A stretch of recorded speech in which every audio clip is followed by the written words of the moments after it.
Hi everybody, it's Miss A here. Today we are going to be writing the equation of a line.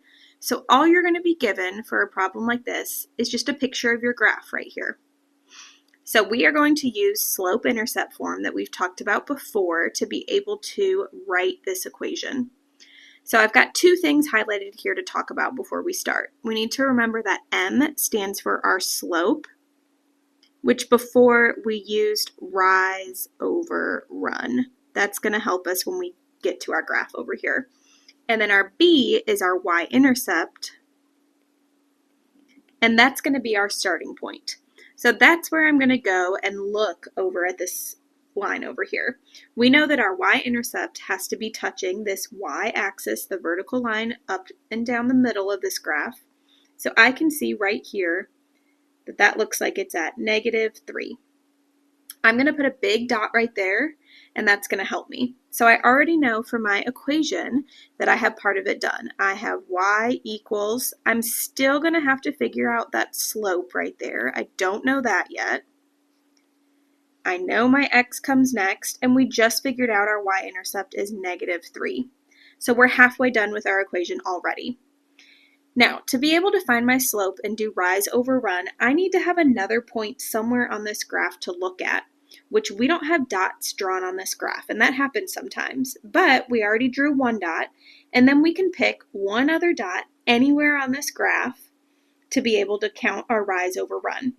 So the only thing we want to make sure is that we get a dot that is perfectly on the corner of one of these very light lines. So if you see like right here, that's perfectly on a corner, but it's not on top of our pink line. So I'm going to pick this one up here. And it doesn't matter what numbers it's on, but I do see that it's here on 3, 3. Now I'm going to count my rise over run. So to do that, I am going to start at my bottom point. You can start at whichever one you want. I always like to pick the one towards the bottom. And I'm going to count how many boxes do I rise when I'm going up? And then how many boxes do I run when I'm going over to the right to get to that other point that I have chosen? So as I'm going up, I move up 1, 2, 3, 4, 5, 6. 6 boxes up, which means it's a +6. If I were going down, I would want that to be negative.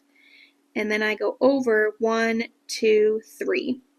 Again, I'm going to the right, so that 3 is going to stay positive. So if I want to use my slope as rise over run, I'm going to make that 6 over 3. Now, although this is not technically incorrect, when I get my final answer in slope-intercept form, I do want to simplify if I can. My y stays a y, nothing I can simplify there. This slope is probably going to be the only thing that we could simplify. 6 divided by 3 gives us a +2.